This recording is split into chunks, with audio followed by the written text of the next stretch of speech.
예, 안녕하세요. 버추얼 스키방 리얼보드의 발표를 맡은 CO2조의 이종환이라고 합니다.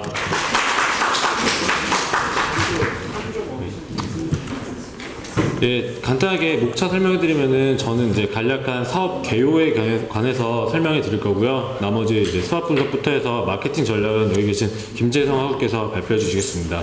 그럼 이제 발표 시작하겠습니다. 먼저 저희는 이제 앞서 제목에서 버추얼 스키방이라고 했는데 뭐 여러분들 중에서 이제 겨울 되면은 혹시 겨울 되면은 나는 스키장에 가야 된다 하시는 분 계세요? 혹시? 예, 많으시죠? 예. 저희는 이제 그런 분들을 위해서 기획한 이제 사업입니다. 그래서 가장 모티브가 됐던 거는 바로 스크린 골프의 성공입니다. 이제 골프란 스포츠가 사실 아주 한겨울에는 또 할 수가 없는 스포츠이기도 하고 골프장이라는 어떤 특정한 장소가 아니면은 할 수 없는 스포츠인데 그것이 이제 그런 공간적이고 계절적인 한계가 명확한 스포츠입니다.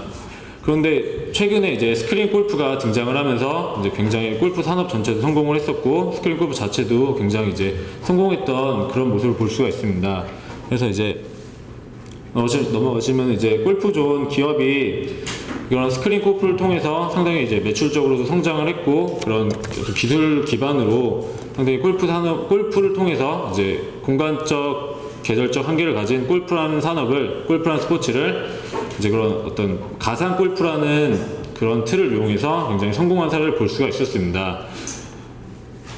그래서 이제 저희도 골프처럼 어떤 공간적이고 계절적인 한계가 명확한 스포츠가 어떤 것이 있나 생각을 해봤습니다. 마찬가지로 그런 한계를 극복할 수 있는 스포츠가 있다면은 그거 역시도 기술력만 뒷받침이 된다면 사업성이 있다고 생각을 했습니다. 그런 중에 생각한 것이 바로 스키란 스포츠입니다. 물론 여기 스키란 스포츠는 당연히 이제 그런 일반 스키뿐 아니라 이제 보드 이런 것까지를 이제 통칭해서 하는 얘기고요. 어쨌든 이 스키란 스포츠가 겨울에밖에 못하는 스포츠잖아요. 그리고 스키장을 가지 않으면 할 수 없는 스포츠입니다. 그래서 스크린 골프처럼 어떤 버추얼 스키를 통해서 그러니까 가상 체험을 할 수 있는 그런 스키를 할 수 있다면은 그 수요가 그 사업이 좀 괜찮지 않을까라는 생각을 해봤습니다. 예.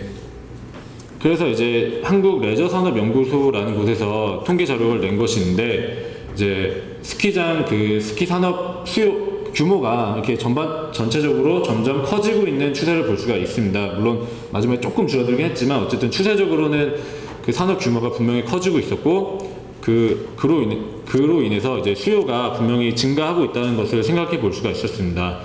그래서 이제 같은 자료로 국내 스키장 이용객수 전망이라는 이제 자료를 살펴봤는데요. 이제 2003년부터 뭐 꾸준히 증가를 하고 있었죠. 여기서 물론 2011년부터는 이제 예상치이긴 하지만은 어쨌든 이렇게 이 선이 점점 증가하는 것으로 봤을 때 스키에 대한 수요는 꾸준히 증가하고 있다고 생각을 했습니다. 그렇기 때문에 어떤 이 스크린 골프의 성공 사례를 기반으로 봤을 때 스키의 수요가 꾸준히 증가하고 있고 그렇기 때문에 어떤 가상현실을 이용해서 그러니까 버추얼 스키라는 것을 한다면은 그 사업성이 괜찮을 거라고 생각을 했습니다. 그리고 이 사업을 또 선정하게 된 결정적인 이유는 바로 기술적인 배경입니다. 일단 우선 한계는 이제 골프라는 스포츠는 굉장히 정적인 스포츠죠. 이제 가만히 이제 그 스윙만 하면 되는 스포츠이기 때문에 기술적으로 구현하기가 어느 정도는 용이했다고 생각을 합니다. 문제는 스키는 이제 동적인 스포츠를 하는 건데 그런 속도감과 그런 현실감을 어떻게 하면 이제 구현할 수 있을까? 이제 그게 이제 기술력에서 아마 가장 큰 문제가 될 거라고 생각합니다. 그래서 이 사업의 관건은 바로 리얼리티에 있다고 생각을 했습니다. 그러나 이제 우리가 일반적으로 생각하기로는 그런 리얼리티를 살린 가상 스키를 만들기가 조금은 이제 어렵다고 생각할 수 있는데 사실 2009년에 모 이제 중소기업에서 오른쪽 그림에 보다시피 이제 저 그림 되게 협소하지만은 어떤 가상 보드를 또 만든 그런 사례를 볼 수가 있었고요. 그리고 최근에 어떤 4D 기술이라든지 3D, 4D 이런 기술들을 접목을 시킨다면은 최근의 기술력으로 봤을 때는 충분히 그 개발만 제대로 된다면은 이런 가상 스키가 버추얼 스키가 개발이 될 수 있다고 생각을 했습니다.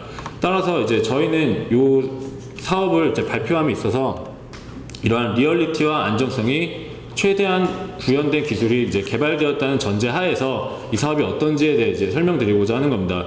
저희가 뭐 어떤 기술을 이용해서 뭐 어떻게 하겠다 이런 부분까지는 경영학과 학생이고 스포츠산업학과 학생이기 때문에 아주 구체적으로 그런 설명을 드릴 수 없지만 현재 나와 있는 여러 가지 기술력들로 봤을 때는 충분히 구현이 가능하다는 전제하에서 이 사업을 설명드리고자 하는 겁니다. 그래서 이제 대략적인 모습을 이제 보시자면은 저희가 어떻게 설명할 방법이 없어서 이제 그림으로 한번 그려봤는데 어떤 일정한 한 공간에서 여러 가지 이제 기술력들을 동원해서 이제 실제적으로 보드를 즐길 수 있는 이제 그런 이제 부분을 상상을 해봤습니다. 그래서 뭐 차후에는 뭐 모션 캡처라든지 뭐 저번에도 이제 설명이 나왔지만은 뭐 자기장을 이용한 뭐 그런 거라든지 실제로 그 백투더퓨처에 나온 그런 자기장 보드가 진짜로 개발이 됐다고 하더라고요. 그래서 이런 부분도 언젠가는 이제 접목을 시킨다면은 보다 더 현실감 있는 이제 기술이 개발이 될 수 있지 않을까라고 생각을 해봤습니다. 그래서 보시는 것처럼 이제 어떤 가상현실 속에서 현실과 이제 큰 차이 없는 기술력을 바탕으로 이제 그러한 그 가상 스키를 즐길 수 있는 그런 것들을 생각해봤습니다.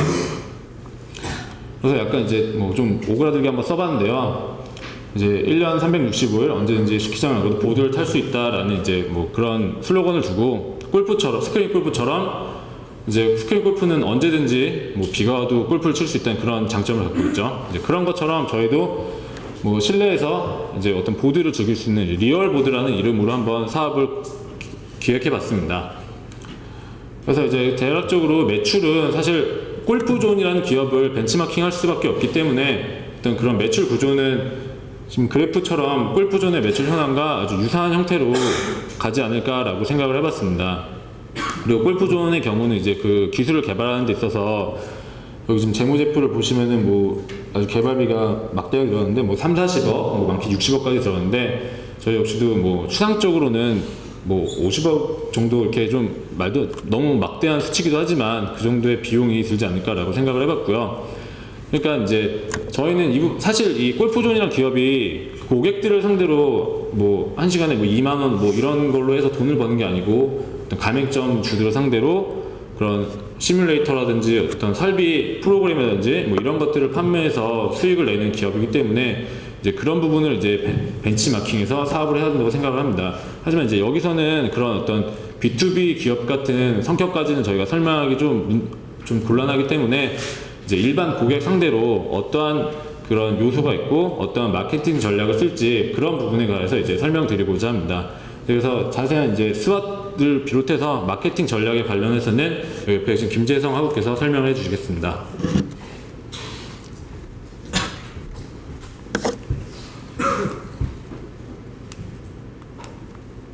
예, 그 수학 분석과 시장 분석 그리고 마케팅 및 포피에 대해 발표할 스포츠 산업학과 김재성입니다. 네, 우선 수학 분석부터 보시겠습니다. 저희 리얼보드는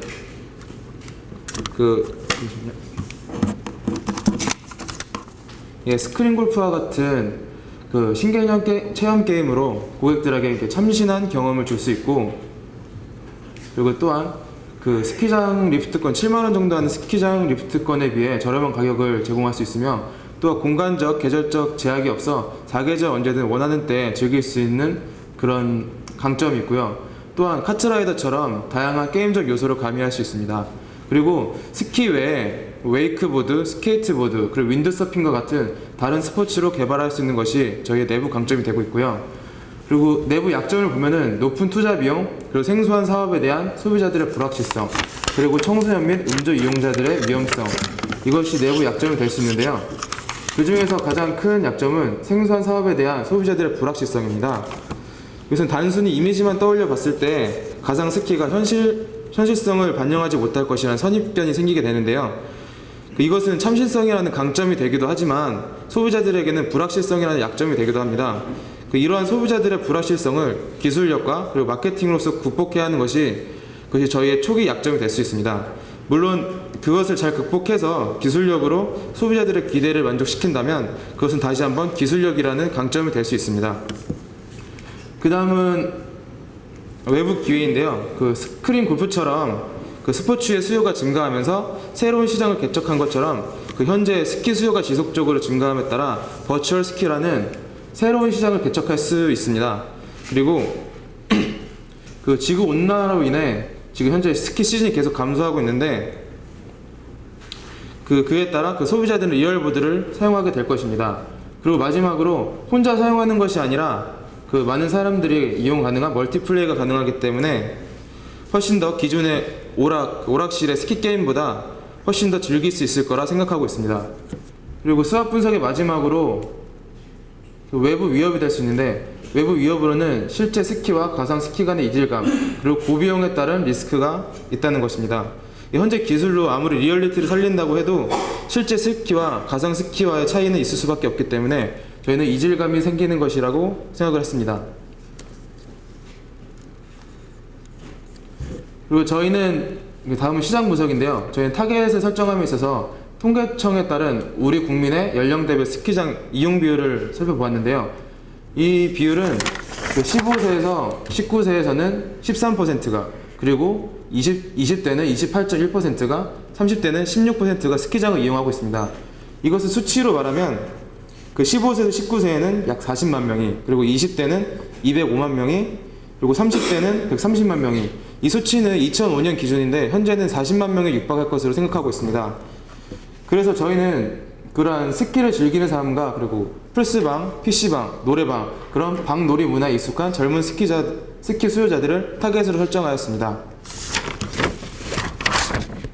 다음은 포지셔닝인데요. 저희는 그 포지셔닝 기준을 기술의 영향력 그리고 활동성 두 가지로 잡았고, 그래서 그 리얼보드의 경쟁 업체인 플스방, 당구장, 그리고 스크린 골프 세 가지를 비교해서 말씀드리겠습니다. 우선 플스방은 플레이스테이션이라는 그 뛰어난 기술력을 가지고 있지만 신체를 사용한다기보다는 손만 사용하기 때문에 활동성이 떨어진다고 봐서 이 자리에 위치했고요. 그리고 당구장은 신체 활동은 다른 것에 비해서 조금 높지만 기술력이 떨어진다고 볼 수 있습니다. 당구장에서 물론 뭐 기술력이 있다고 할 수 있는데, 뭐 기술력 그런 거는 뭐 마세이, 씻기, 뭐 히끼? 뭐 그런 것은, 저희가 말하는 것은 과학적인 기술력이기 때문에 이 자리에 위치했고요. 다음은 스크린 골프는 저희 리얼보드와 거의 같은 수준의 기술력을 가질 것을 예상하고 있습니다. 하지만 정적인 스포츠인 골프와 동적인 스포츠인 스키는 아마도 활동성의 차이가 있을 거라 생각하기 때문에 저희 리얼보드는 기술력의 영향도 크고 활동성도 높은 우측 상단에 위치할 것으로 예상하고 있습니다. 다음은 포피에서 프라이스에 대해서 설명해 드리겠습니다. 우선 초기 창업 비용으로는 시뮬레이터 4억원, 인테리어 8천만원, 기타 용품 및 집기 1,500만원, 초기 마케팅 비용 100만원, 합계 4억 9,600만원이 들 것으로 예상하고 있고요. 다음 월별 지출 내역인데 전력비 100만원, 인건비 250만원, 임대료 500만원, 관리비 50만원, 총 900만원이 들 것으로 예상하고 있습니다. 저희가 가격을 측정하는 데 있어서 적정 가격은 한 개방 기준으로 시간당 12,000원을 측정했는데요.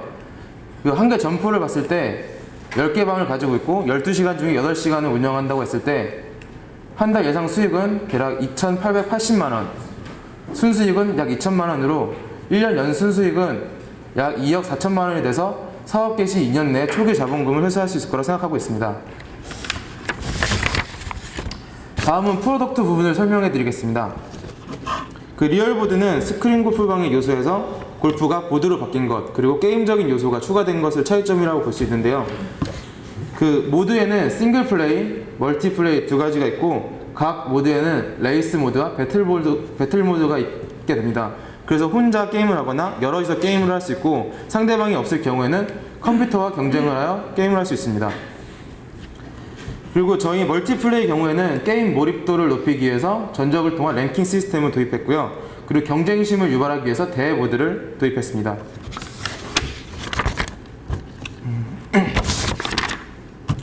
또 게임을 구성하는 데 있어서 추가적인 것은 맵, 장애물, 아이템, 아바타 이렇게 4가지가 있는데 그 중에서 맵에 대해서 설명해 드리겠습니다.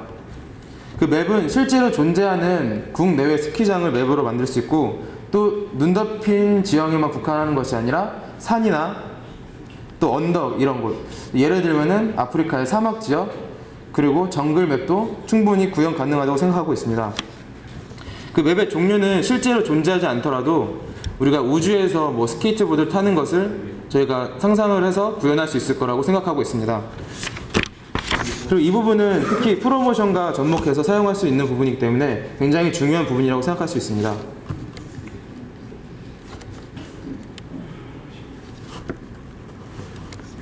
다음은 프로모션에 대해서 설명해 드리겠습니다.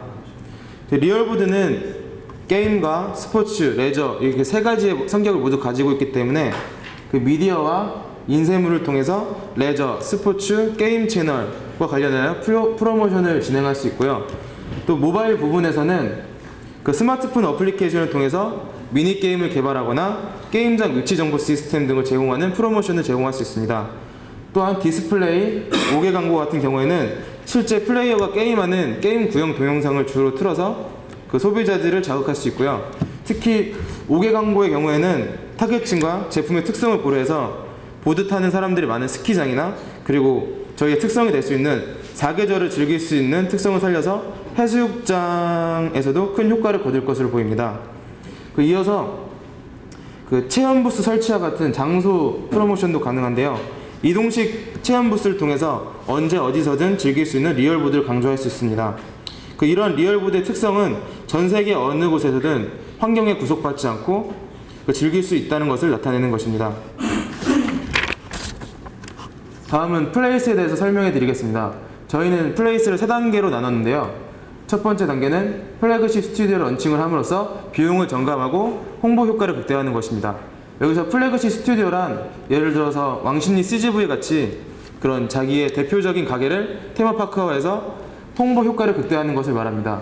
두 번째 단계는 전국 주요 도시 확장인데 최대한 인구가 밀집되어 있는 대도시로 확장함으로써 위험성을 최소화하고 수익을 극대화하는 것입니다. 마지막으로 세 번째 단계는 전국적인 확대입니다. 기계를 양산형으로 생산함으로써 원가를 절감하고 이때부터 본격적인 수익 창출이 가능한데, 예를 들어 기계 판매를 통해서 수익을 창출하고 게임 아이템을 부분 유료화하여 수익을 창출하고 광고 스폰서를 확보해서 수익을 창출할 수 있습니다.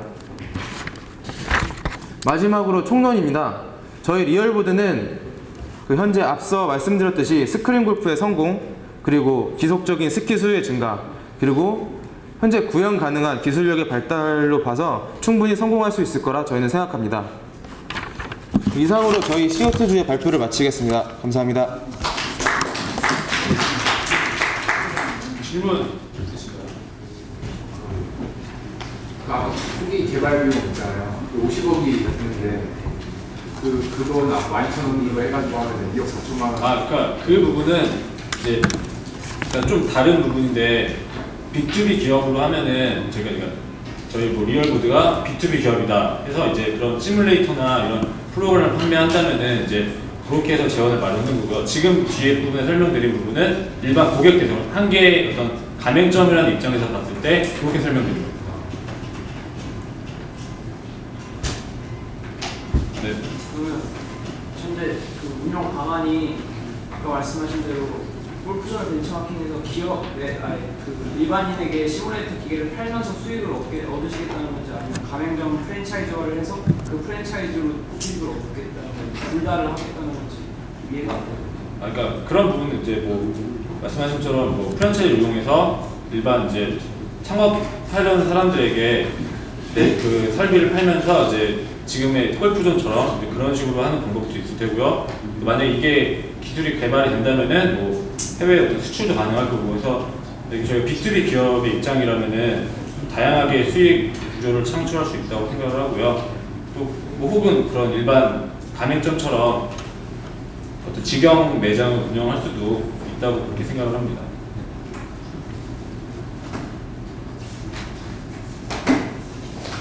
또 다른 질문 있으신가요? 이상으로 저희 CO2주의 발표를 마치겠습니다. 감사합니다. 예, KBO 의류사업 모델을 설명하게 된 스마프조의 4학년 김수훈이라고 합니다. 반갑습니다. 먼저 간단하게 목차를 설명드리면요. 첫 번째로 사업 소개를 간단히 해드리고요. 환경 분석, 그리고 경쟁 기업 분석, 그리고 수학 분석, STP 분석, 포피 분석한 다음에 이제 사업 예산까지 말씀드리도록 하겠습니다. 네, 사업 소개는 예, 저번에 한번 발표한 적이 있었는데요. 그 KBO 라이센싱한 의류 사업을 하는 방안인데요.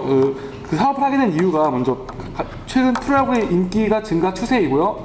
그리고 그 인기가 증가 추세인데 비례해서 다른 나라의 프로 스포츠와는 달리 단순한 모자와 유니폼 외에 의류 사업이 전무하기 때문에 이런 아이디어를 생각하게 됐고요. 또한 NBA나 메이저리그를 보면 이제 올드 유니폼이라고 해서 예전에 입었던 유니폼을 사업하기도 했는데요. 저희 나라는 그런 부분에 있어서는 이미테이션 의류 말고는 그런 사업이 거의 전무하다고 생각해서 그 사업도 생각하게 됐습니다. 현재 네포스라 위펜이라는 유니폼과 모자를 판매하는 인터넷 의류 업체가 있는데요. 확인해본 결과 그 사업을 의류로까지 확정할 계획은 없다고 해서 다시 이런 사업의 가능성을 보게 됐고요. 그리고 이제 점점 커져가는 스포츠 의류 시장이라고 되어 있는데 스포츠 의류의 그 파이 자체가 커지고 있는데 나이키, 아디다스 같은 그런 해외 브랜드 말고는 국내 브랜드 및 상품이 미비하다고 판단돼서 이 사업을 계획하게 되었습니다. 네, 먼저 환경 분석인데요. 그 시장 규모를 보게 되시면은 점점 2007년에 2조 1억, 이게 단위가 안 적혀 있는데요. 이게 2007년 기준에 2조 1,890억 정도인 시장이 스포츠 용품 제조업과 판매업이 4조 5천억 이상으로 연평균 45% 정도 증가했습니다. 거기서 자세히 들여다보시면은 그 4조 6천억이라는 매출 속에 그 섬유 제품인 의복 제조업이 2조 5천억이라는 상당히 큰 비중을 차지하고 있다는 걸 알 수 있는데요. 그런 섬유 제품인 의복 제조업 중에서도 메이저리그 베이스볼, MLB 메이커가 큰 위치를 차지하고 있습니다. 저희의 경쟁사이자 벤치마킹 상대인 메이저리그 베이스볼은요, 사실 MLB 미국 자체에서 공식으로 판매하는 것이 아니라 FNF라는 회사가 MLB 라이센싱을 따서 한국에서 오픈하는 한국 브랜드입니다. 라이센스 비만 주는 국내 브랜드라는 거죠. 지금 132개 오프라인 매장과 온라인 쇼핑몰을 운영하고 있고요. 연간 매출액이 MLB 자체가 나와 있지 않은데 FNF 자체가 연간 매출액 2,071억 원이라고 합니다. 연중 할인 없이 정상가 판매 노세일 정책을 하고 있고요. 이게 MLB 사진인데요. 보시면은 15평에서 20평 규모의 매장을 운영하고 있는데요. 매장의 반 이상이 모자를 판매하고 있다는 것을 볼 수 있고요. 네, 이것은 메이저리그의 상위 15개 구단의 브랜드 가치인데요. 네, 넘어가겠습니다. 시간 관계로. MLB의 지금 환경 분석, 수압 분석을 해봤는데요. MLB의 강점이 높은 브랜드 인지도와 그리고 노 세일 브랜드, 일반성 있는 가격 정책, 그리고 소비자 인식이 있고요. 약점으로는 고객층과 표적시에 제한적이고 일부 상품에 치우친 매출입니다. 결국 메이저리그 위협은 메이저리그가 이번에 보시면 이게 메이저리그 베이스볼의 위협인데요. MLB가 속해 있는 그런 브랜드의 경쟁이 심화되고 있는데 저희는 그 위협 부분을 치고 들어갈 계획입니다. 예, 저희 기업의 수학 분석을 해드리겠습니다. 저희는 강점이 확고한 브랜드 정체성인데요. 이것은 바꿔 말해 30년간 지속된 한국 프로야구가 이제 국민들에게 더 이상 홍보를 하지 않아도 이미 하나의 브랜드로 인식되어 있다는 게 특별한 홍보가 크게 필요하지 않다는 게 가장 큰 장점이고요. 그리고 캐릭터 경쟁력입니다. 국민들에게 한국 국민들에게 익숙한 그런 캐릭터와 구단 로고 같은 것은 큰 장점이고요. 그리고 야구 팬이 확대되는 추세에서 고정 매니아층이 존재한다는 것 역시 장점이라고 할 수 있습니다. 그리고 저희의 약점은 고객층과 표적 시장이 제한적이라는 겁니다. 메이저리그와는 달리 이제 한국 프로야구는 국내를 대상으로 하고 있고요. 그리고 가장 큰 문제가 라이센스 비용인데요. 저희는 이제 지분 형식으로 해서 KBO에게 뒤에 설명하겠지만 49%의 라이센스 비용을 총 이익의 49%를 지불하려고 하고 있습니다. 그리고 상대적으로 작은 규모이기 때문에 초기에 유통 비용이 증가하는 것도 약점으로 판단하고 있고요.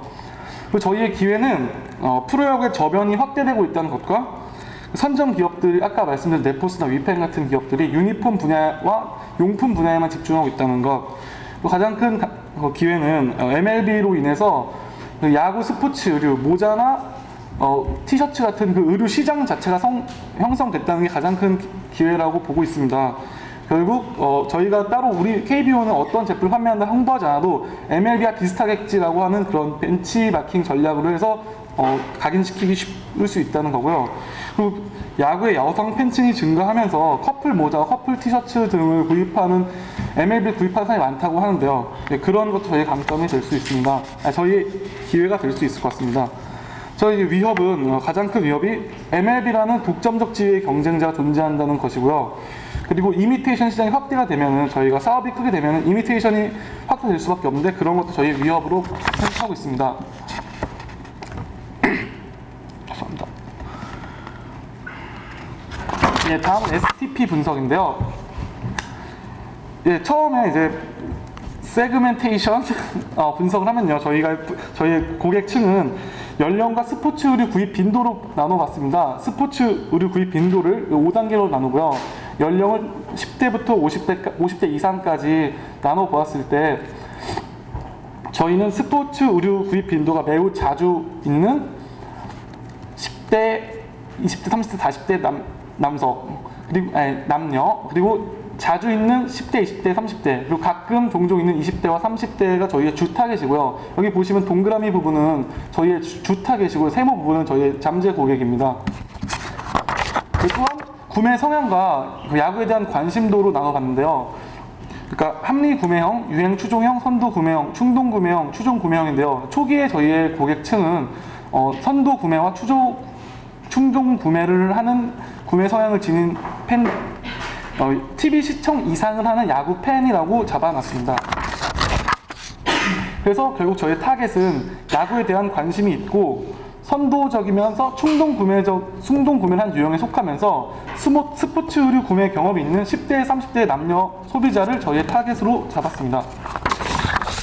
네, 저희 브랜드 포지셔닝은요, 저희는 스포티한 부분, 캐주얼한 부분과 그리고 고가격 정책, 낮은 가격, 저가격 정책으로 나눠봤는데요. 먼저 그 캐주얼 부분은, 그러니까 스포츠 부분은 이렇게 항상 비슷한 브랜드가 있는 걸 알 수 있습니다. 예를 들면은 가장 스포티하면서 가장 고가격대가 있는 노스페이스는 요새 최근 런치한 아크테릭스라는 브랜드와 함께 고가격대에서 그 선택하는 그런 선택권을 주고 있고요. 또 스포티하면서 약간 중간 정도 가격대인 나이키와 아디다스도 서로가 경쟁자인 동시에 서로의 고객이 서로 겹치는 결과를 낳고 있고요. 캐주얼 쪽에서 봐도 빈폴과 폴로 그리고 자라, 유니클로도 비슷한 가격대에서 비슷한 고객층을 형성하고 있습니다. 저희도 마찬가지로 스포티보다는 스포티한 의류 중에 가장 캐주얼 가까운 쪽이고 약간 저가격의 정책에서 메이저리그와 KBO를 이렇게 같이 엮어서 마케팅 요소로 삼으려고 합니다. 예, 그리고 제품의 포지셔닝인데요. 아까 브랜드 포지셔닝이랑 다르게 이제 럭셔리, 페미닌, 클래식, 프랙티컬리, 매니쉬, 트렌디로 나눠봤는데요. 일단 럭셔리 부분은 약간 고급스러기보다는 실용적인 모자와 티셔츠 위주로 판매하기 때문에 그래프상에서 그 실용적으로 크게 나타났고요. 그리고 클래식과 트렌디에서는 약간 트렌디한 느낌으로, 그리고 남성과 여성적인 부분에서는 여성적인 느낌이 살짝 들어가지만 아무래도 야구가 남자의 스포츠가 인식이 강하다 보기 때문에 약간 남성적인 느낌으로 잡았습니다. 토피 분석입니다. 먼저 저희의 주 상품은 모자와 티셔츠입니다. 근데 저렇게 왼쪽에 보시면요, 왼쪽 밑에 보시면 핑크색 두산 모자를 볼 수 있는데요. 그런 게 저희가 추구하는 바입니다. 메이저리그 같은 경우에도 뉴욕 양키스가 본색과 하얀색의 스트라이프 무늬만 생각하신 뿐만 아니라 지금 쓰고 계신 분이 거의 없는데 앞에 계신 분도 오클랜드 모자가 원래 보통 초록색과 노란색인데도 지금 모자는 남색과 빨강색 모자를 쓰고 계신데요. 그렇게 색깔의 차별화를 주면서 여러 가지 상품을 만들 계획이고요. 그리고 오른쪽에 보시면 국가대표 선수의 티셔츠는 이제 타 사이트에서 판매한 제품인데요. 그럼 보시면은 선수의 캐릭터를 잡아서 그런 상품화 했다는 걸 알 수 있습니다. 저희도 이제 구단과 선수의 캐릭터화 시킨 상품을 판매할 예정입니다. 그리고 이제 올드팀 유니폼인데요. 그 향수에 젖어 있는 20, 30대 옛 야구 팬들에게 올드팀 유니폼은 지금 이것도 이제 한 인터넷 사이트에서 퍼온 건데요. 이렇게 불법적으로 자체 주문 생산하는 방법밖에 구할 수 없는데요. 지금 이 혜태나 빙그레 같은 거는 그냥 기업명만 바꿔서 라이센싱 계약을 해서 다시 관련된 모자나 티셔츠 아니면 유니폼 의류 사업을 한다면 가능성 있을 거라 생각했습니다. 가격대는 MLB와 정확히 유사한 가격대로 채택했고요. MLB의 반팔티가 별로 없지만 저희는 주 상품을 반팔티와 모자로 잡아서 저가로 나눴고요. 후드티와 집업과 점퍼 등은 MLB와 같은 가격대를 유지했습니다. 저희는 프로모션을 게임과 한번 연관시켜 보았습니다. 프로야구 라구마구란 게임이 프로야구 후원할 만큼 아주 상당히 히트한 게임으로 알고 있는데요. 라구마구 게임과 연동해서 실제 상품과 게임 아이템을 연동시켜 게임을 구매하면은 KBO 연간 야구 게임 마구마구에서 이용할 수 있는 쿠폰을 주는 식으로 프로모션을 할 계획이고, 그리고 또 이런 봉준근 후드티 같은 상품을 게임 내에서 개발사와 협력하여 게임 내에서 입으면은 다른 효과를 지닌 아이템, 능력치 있는 아이템으로 사용할 수 있도록 프로모션 해볼 생각이고요. 그리고 이제 가장 큰 강점으로 꼽혔던 확고한 브랜드 위치인데요.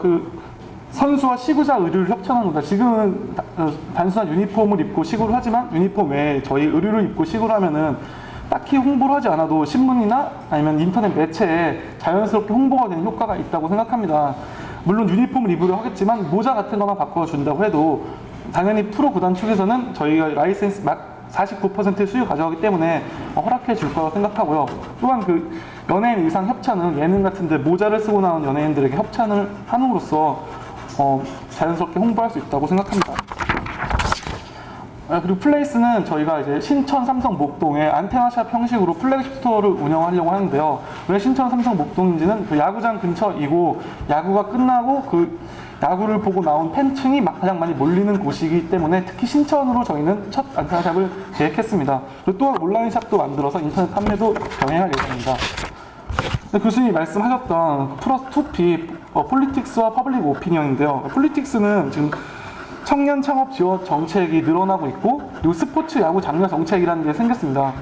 그리고 문광부에서는 캐릭터 지원 금융 지원이라고 해서 캐릭터 지능 금융 지원이라고 해서 또 다른 여러 가지 지원 혜택들이 많은데 그런 혜택을 누리면서 사업을 시작할 계획입니다. 그리고 퍼블릭 오피니언은 프로야구 중계 비중이 증가하고 여러 가지 매체가 사용되고 있고요. 또 스마트폰을 이용한 어플리케이션으로 같이 홍보를 하여서 여론의 힘을, SNS 힘을 이용할 예정입니다. 다음은 사업 예상과 예상 매출 분석이고요. 지금 왼쪽에 그림이 바뀌었는데요. 저희는 자회사 51%, KBO 49%의 지분 구조로서 출범함으로써 KBO에 별도의 라이센스 계약을 하지 않고 수익률 자체를 KBO에 넘기는 형태로 라이센스를 획득할 예정이고요. 초기 창업 계획의 비중은 현대 마이 비즈니스에서 따온 건데요. 점포 사업장 관리가 64%, 개설 투자 비용 25%, 그리고 기타 비용 11%로 생각했습니다. 저희가 처음에 잡을 곳은 신천역 상권이고요. 잠실 종합운동장 한정거장이고, 술집이 몰려있는 상권이고요. 주중 유동 인구수가 8,500여 명, 주말에는 15,000명 가까이 된다고 합니다.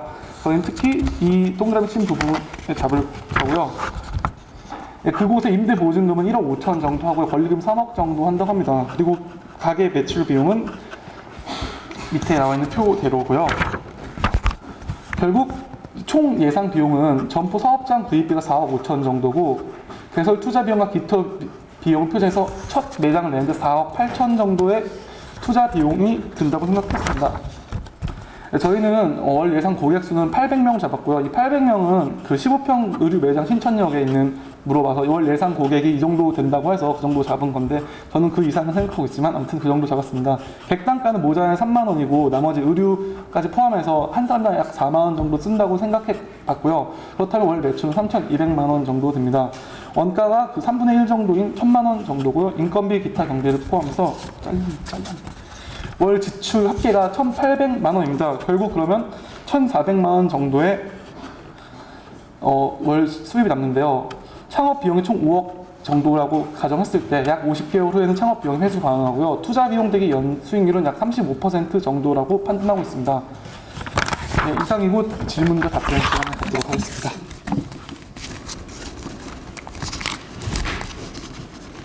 네. 현재 지금 인터넷에서 확인해봤는데 현재 지금 우리나라 프로야구 관련돼서 모자나 여러 가지 의류 사업들이 인터넷에서 많이 사용하고 있는데 예, MLB보다 훨씬 싸게 돼요. 반값 정도로 싸게 돼요. 예, 근데 지금 같은 경우는 임대료나 이런 것도 같이 들어가는데 이런 거 같은 경우는 이제 임대료 없이 뭐 사이트 서버용으로 이제 들어가는데 그런 거에 대해서 경쟁 자체나 이런 것에 대해서 어떻게 생각하시나요? 그러니까 경쟁 업체들은 그 모자랑 후드티 같은 파는 유니폼 파는 아까 말씀드린 위펜이나 네포스 같은 회사들은 더 이상 그 사업을 그 용품업으로는 확장할 생각이 있지만 의류업으로는 확장할 생각이 없다고 제가 저번에 한번 여쭤본 적이 있었습니다. 그래서 그 경쟁 업체들보다 가장 확실한 장점은 오프라인 매장에 있다는 것을 생각하고요. 그 모자나 의류 같은 거는 인터넷에서 많이 소비하는 추세이긴 하지만 오프라인 매장에 아직까지 더 많은 매출이 있다고 생각하기 때문에 오프라인 매장에서 유동 인구를 파악하고 그리고 저희의 상품이 모자와 반팔 티셔츠로 저렴한 제품이기 때문에 비교적 가능성이 있다고 생각했습니다. 앞으로는 지역별로 스포츠고 예, 서울에만 그 팬들이 있는 것도 아니면 예, 특히나 야구 열풍이 좀 심한 지역이 또 따로 있는 건데 예. 그것도 오프라인을 이렇게 주려고 한다는 게 얼마나 첫 안테나 샵이 아까 말씀드렸다시피 신천과 삼성 했던 것은 가장 서울이기도 하고 가장 유동인구가 많은 곳이어서 그렇게 잡은 거고요. 그 가맹점 아까 마지막에 말씀드린 가맹점을 모집을 해서 아까 제가 설명을 시간에 맞추기 위해서 제대로 안 했는데 뒤에 보면은 가맹비도 있고 그런 여러 가지 부대 비용이 있어서 가맹점을 해서 다른 지역에도 이제 점점 상권을 확대시킬 예정입니다.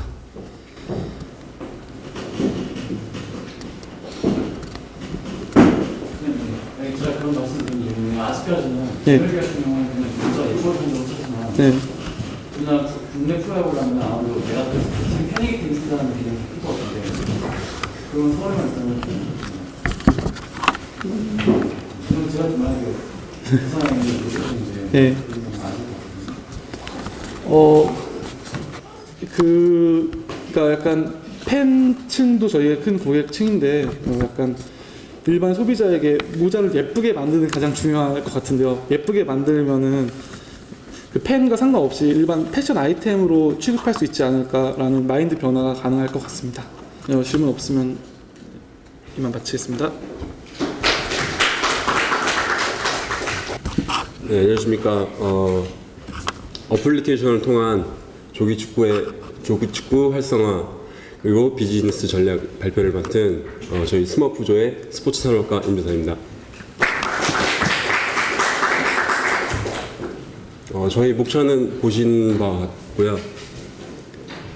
사업의 계획에 대해서 먼저 말씀드리겠습니다. 스포츠의 가치에 대해서 생각해 봤는데요.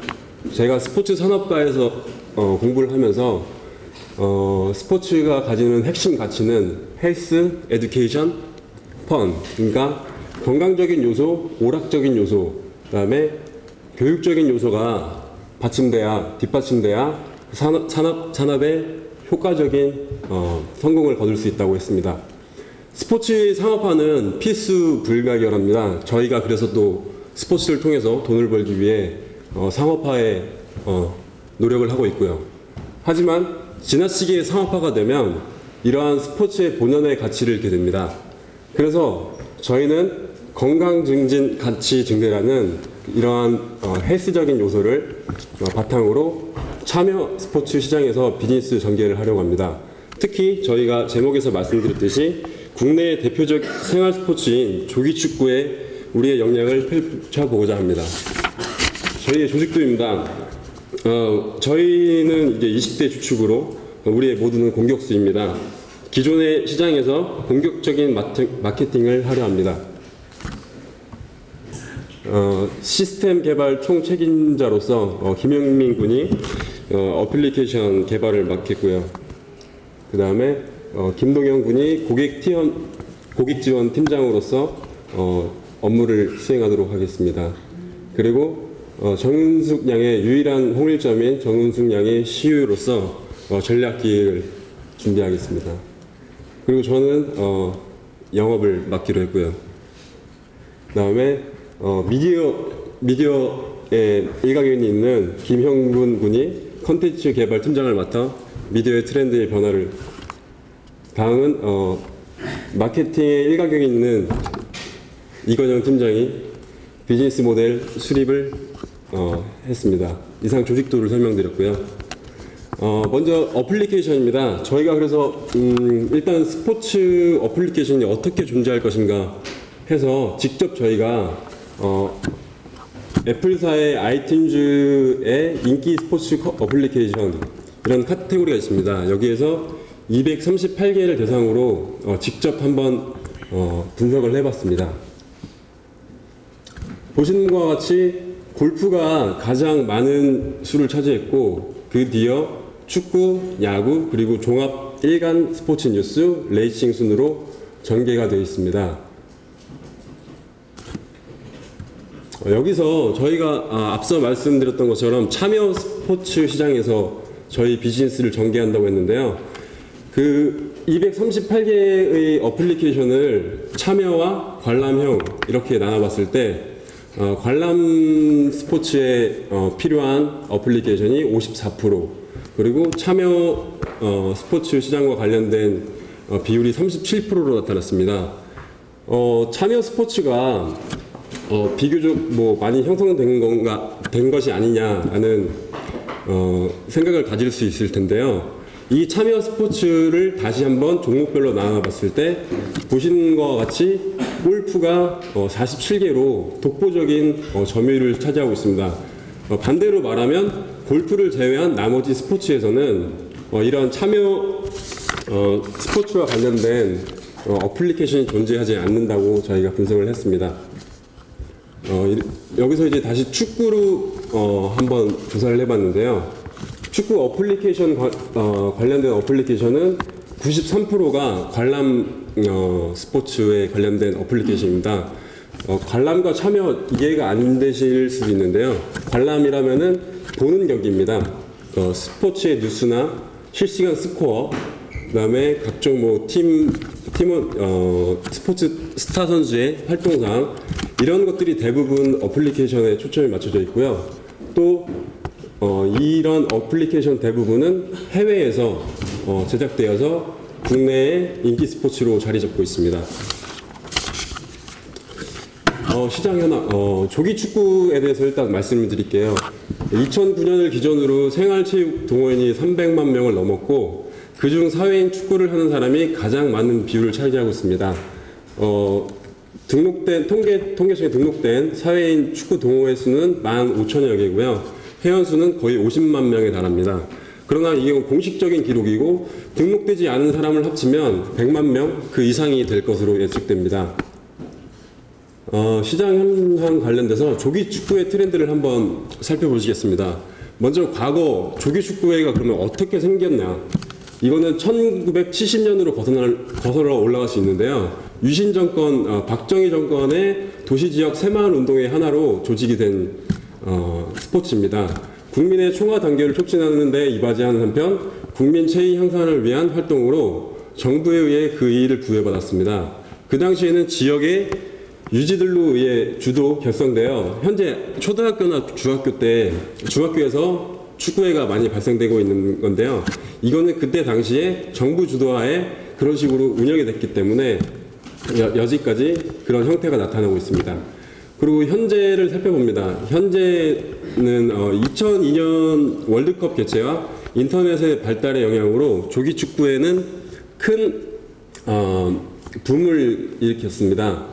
다음과 같은 인터넷 커뮤니티의 활성화가 기폭제가 되어서 다양한 형태로 축구 동호회가 형성됐습니다.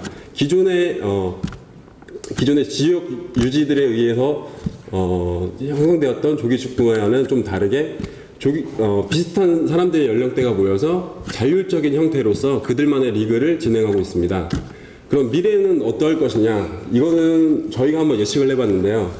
스마트폰을 통한 커뮤니티 형성이 되지 않을까? 가령 경기장을 임대하고 팀들 간 시합 일정을 잡고 소셜 네트워크 서비스를 이용해서 소통을 하고 이래서 저희가 비즈니스를 생각해 봤습니다. 저희의 목적입니다. 저번 주에 간략하게 말씀드렸는데요. 저희의 일단 미래 잠재 고객의 니즈나 페인 포인트를 한번 살펴보면 일단 축구를 하고 있는 사람 주변 지역 팀과 시합 일정 조정하는데 매우 어려움을 겪고 있습니다. 또한 구장의 임대 이것도 구청이나 초등학교나 이런 데서 직접 매니저들이 뛰어다니면서 예약을 해야 하기 때문에 또한 어려움이 있고 또 경기가 잡혔더라도 팀원들 간에 그 경기 일정을 알려주고 또 피드백을 받고 이런 커뮤니케이션 영향에서 약간의 불편함을 얻고 있습니다. 또 축구를 하고 싶어하는 사람들을 살펴봤을 때 자신이 원하는 지역에서 팀 비교가 불가능하고요. 현재까지는. 그다음에 원하는 연령대에 이러한 정보 검색이 용이성이 좋지 않다고 생각했습니다. 그래서 우리가 이러한 어플리케이션을 제공해서 이러한 문제점들을 해결하고 고객 만족을 주자는데 저희 사업의 목적이 있습니다. 저희 어플리케이션을 간단하게 그냥 제목을 정해봤습니다. 이름은 그냥 조기축구입니다. 뭐 세련된 이름도 찾을 수 있었지만 그 사람들의 인지 속에서 조기축구라는 단어가 기억되기 쉽고 인지되기 쉽고 홍보하기 쉽고 이렇게 해서 조기축구라는 제목을 가지고 어플리케이션을 만들었습니다. 저희의 서비스 구성에 대한 메커니즘을 간략하게 도식해 봤는데요. 먼저 가로축으로 보시면 팀과 팀 사이에 이런 저희 어플리케이션을 통해서 팀 간 시합 일정을 조정하게 되는 기능을 제공합니다. 또 세로축으로 보시면 팀 그리고 어플리케이션을 통해서 팀원 간 시합 일정 공지 그리고 회원 간 커뮤니케이션 그다음에 경기 기록의 비교와 같은 서비스를 크게 제공하는 것이 저희 서비스 구성입니다. 그러면 이런 어플리케이션이 어떻게 구성될 것인가? 일단은 팀 생성입니다. 저희가 제공하는 어플리케이션의 팀 가입 생성 그리고 활동 지역 등록 그리고 팀 생성을 완료해서 팀원 가입을 유도하는 겁니다. 먼저 팀 가입 생성에는 팀 소개 및 정보를 기입하는 겁니다. 자신들이 사용하는 구장은 어떠한지 시도, 구, 군 단위로 카테고리화 하는데요. 여기서 가장 중요한 것은 이렇게 지역별로 카테고리화 하는 것입니다. 왜냐하면 제3자의 입장에서 이러한 클럽의 존재를 파악하기 위해서는 이런 위치적인 카테고리화가 필수적이라고 생각했기 때문에 이런 구동에서 이러한 기능을 넣었고요. 그 다음에 이렇게 생성된 저희 팀이 지도상에서 팀을 표시하게 되어서 지도만 봐도 한눈에 어느 팀이 어떻게 활동하고 있는가를 알 수 있게 되는 것입니다. 그럼 이제 시합 일정은 어떻게 조율할 것인가 라는 것인데 팀 스케줄 공지 그리고 타 팀의 정보 검색 시합 일정 확인 그리고 팀원에게 공고 이러한 플로우로 흘러가게 되는데요. 먼저 팀 캘린더를 통해서 소속자의 시합 일정을 업로드합니다. 그리고 주변 지역의 상대팀의 스케줄을 확인하고 시합 신청을 하는 것입니다. 그래서 만약에 시합 체결이 확인됐다 이러면 그 어플에 깔린 팀 캘린더에 자동 업로드가 되고 또 시합 체결이 된 각 팀의 멤버들에게 체결과 동시에 시합 일정이 문자로 자동 전송되게 됩니다. 여기까지 저희 서비스에 대한 개략적인 내용을 말씀드렸고요. 그 다음에 이제 스와트 분석을 하겠습니다. 저희 강점은 기존에 존재하지 않습니다. 이러한 시스템은 인터넷 카페에서도 제공하지 않고 있고, 네, 또한 기존에 오프라인에서 활발히 전개되고 있는 조기축구에서도 이러한 기능은 수행되지 않고 있습니다. 그래서 최초의 그리고 최고의 어플리케이션이 될 수 있다고 생각했고요. 그 다음에 또 두 번째로 오프라인 축구 활동과 병행되어서 사용자들로부터 꾸준한 이용이 가능할 것이라고 생각했습니다. 또한 어플리케이션으로 이런 서비스를 제공하면 사용자들로 하여금 정보 접근의 간소화를 이룰 수 있을 것이라 생각했습니다. 약점으로는 저희의 조직력과 운영 시스템이 약간 미비하지 않나 싶기도 하고요. 그다음에 사회 경험이 취약하고 전문 인력이 부족합니다. 또 가장 저희에게 큰 약점이 될 수 있는 건데요. 일정 이상의 등록된 팀이 존재하지 않으면 이런 인적 네트워크를 형성할 수 없다는, 그래서 사업 존속이 어렵다는 약점이 있습니다.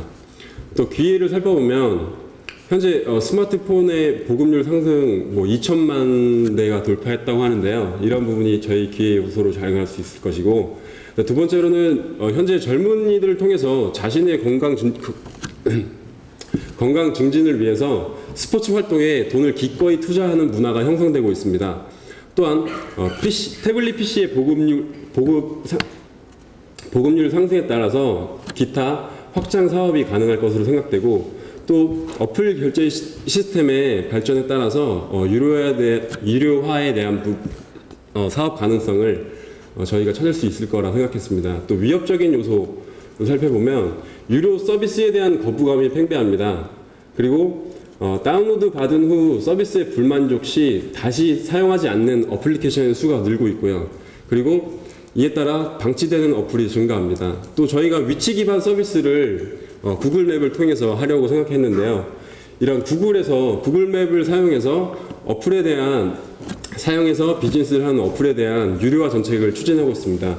이 또한 저희의 위험 요소로 발생할 수 있을 것이라 생각합니다. STP입니다. 먼저 이에 앞서서 저희가 독점하지 않으면 성공할 수 없다.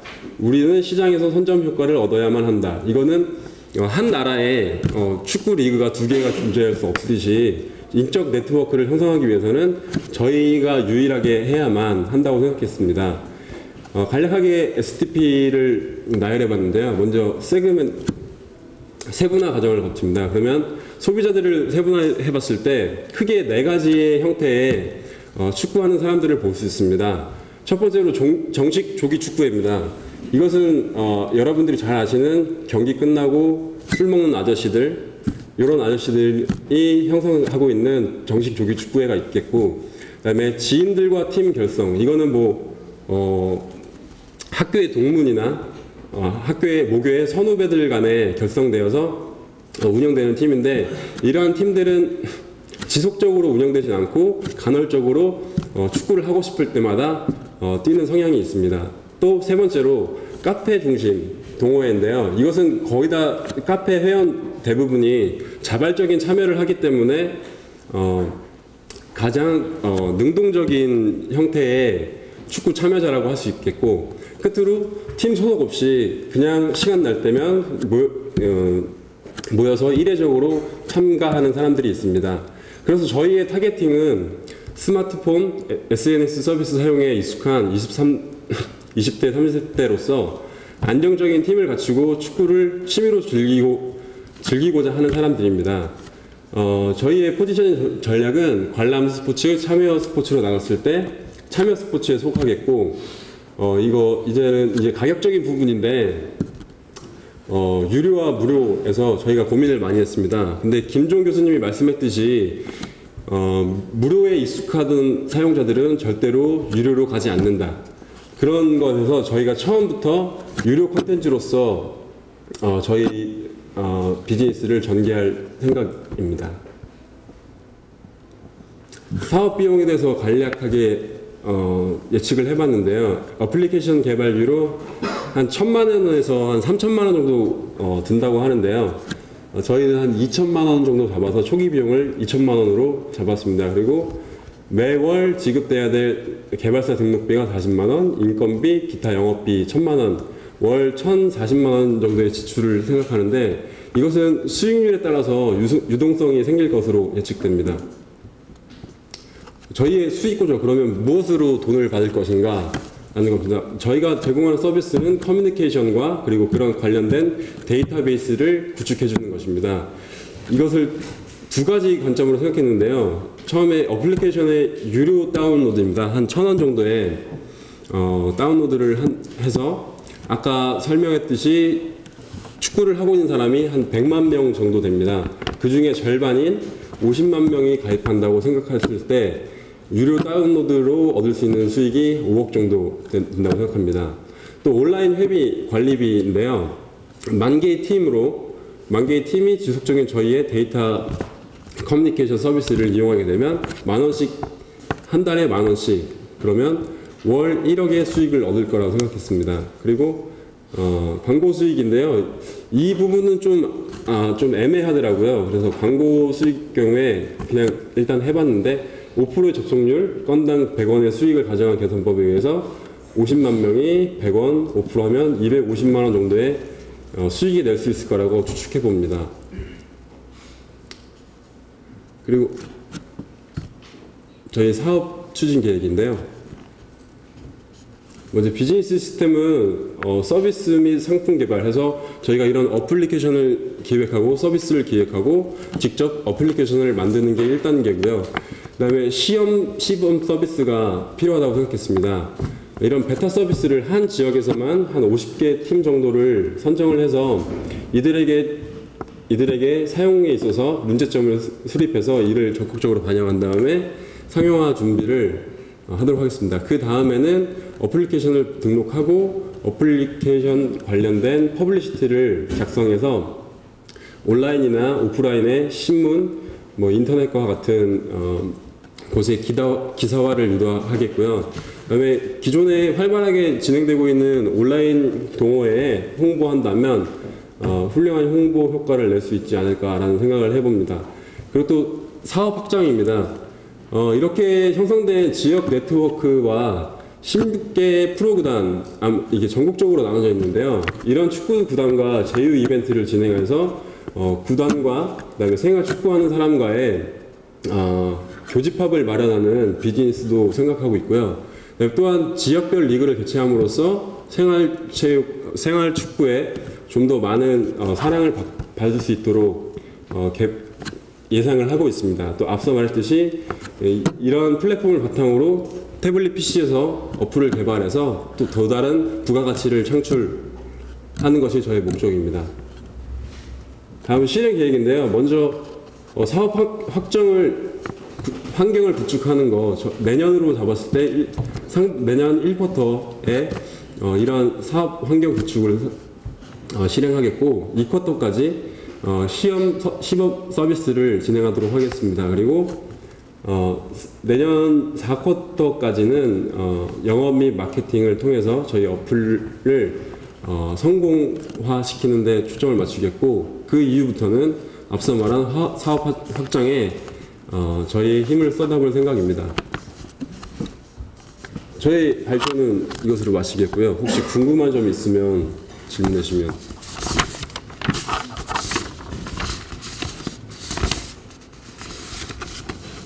네, 없으시면 끝으로 한마디만 하고 마치겠습니다.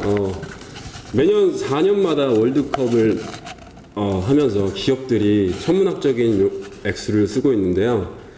이런 조기 축구를 하는 사람들은 매주 일요일이 공차는 매주 일요일이 그들에게 월드컵입니다. 우리의 비즈니스가 그들에게 조금의 기쁨과 희망을 준다면 저희는 돈을 벌지 않고도 기쁠 것 같습니다. 이상으로 저희 발표를 마치겠습니다.